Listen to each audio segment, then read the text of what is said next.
ಬಿಜೆಪಿಯವರು ಗ್ರೇಟರ್ ಬೆಂಗಳೂರು ಕಿತ್ತಾಕ್ತೀನಿ ಎಂದಿದ್ದಾರೆ. ಮಿಸ್ಟರ್ ಅಶೋಕ್ ಜಿಬಿಯ ತೆಗೆಯೋದು ನಿಮ್ಮ ಹಣಿಯಲ್ಲಿ ಬರ್ದಿಲ್ಲ ಹೀಗಂತ ವಿಪಕ್ಷ ನಾಯಕ ಆರ್ ಅಶೋಕ್ ವಿರುದ್ಧ ಡಿಸಿಎಂ ಡಿಕೆ ಶಿವಕುಮಾರ್ ವಾಗ್ದಾಳಿ ನಡೆಸಿದ್ದಾರೆ.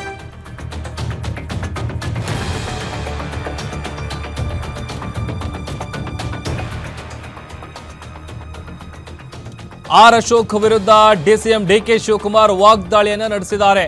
ಕಾಂಗ್ರೆಸ್ ತಂದಿರುವಂತ ಯಾವ ಯೋಜನೆಯನ್ನು ಕೂಡ ತೆಗೆಯೋಕ್ಕಾಗಲ್ಲ. ಇನ್ನು 2 ಜನ್ಮ ತಾಳಿದ್ರೂ ಕೂಡ ತೆಗೆದು ಹಾಕೋದಕ್ಕೆ ಬಿಜೆಪಿ ಮತ್ತೆ ಜೆಡಿಎಸ್ನವರಿಗೆ ಸಾಧ್ಯ ಇಲ್ಲ. ನಾವು ಭಾವನೆ ಮೇಲೆ ರಾಜಕಾರಣ ಮಾಡ್ತಾ ಇಲ್ಲ, ಬದುಕಿನ ಮೇಲೆ ರಾಜಕಾರಣ ಮಾಡ್ತಾ ಇದ್ದೀವಿ. ಸಂಸಾರ ಕಾಪಾಡೋಕೆ ಹೆಣ್ಣು ಮಕ್ಕಳಿಗೆ ಗ್ಯಾರಂಟಿ ಕೊಟ್ಟಿದ್ದೇವೆ. ಮಿಸ್ಟರ್ ಅಶೋಕ್, ಮುಂದೆಯೂ ಕೂಡ ನಿಮ್ಮ ಸರ್ಕಾರ ಬರಲ್ಲ, ಅದನ್ನ ಮರ್ತು ಬಿಡು ಅಂತ ಡಿಸಿಎಂ ಡಿಕೆ ಶಿವಕುಮಾರ್ ವಾಗ್ದಾಳಿಯನ್ನು ನಡೆಸಿದ್ದಾರೆ ಆರ್ ಅಶೋಕ್ ಅವರ ವಿರುದ್ಧ.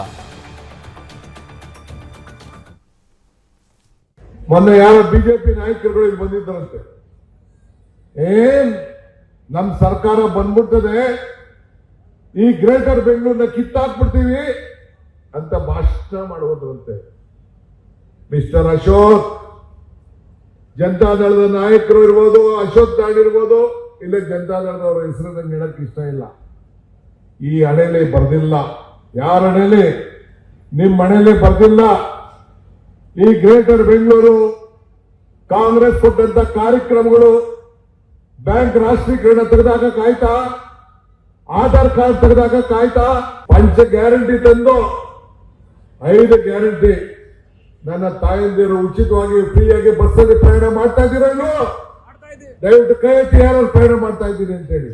ತಿಂಗಳಿಗೆ 2,000 ರೂಪಾಯಿ ದುಡ್ಡು ಕೊಡ್ತಾ ಇದ್ದೀವಿ, 10 ಕೆಜಿ ಅಕ್ಕಿ ಕೊಡ್ತಾ ಇದ್ದೀವಿ, ಉಚಿತವಾಗಿ ವಿದ್ಯುತ್ ಶಕ್ತಿ ಕೊಡ್ತಾ ಇದ್ದೀವಿ.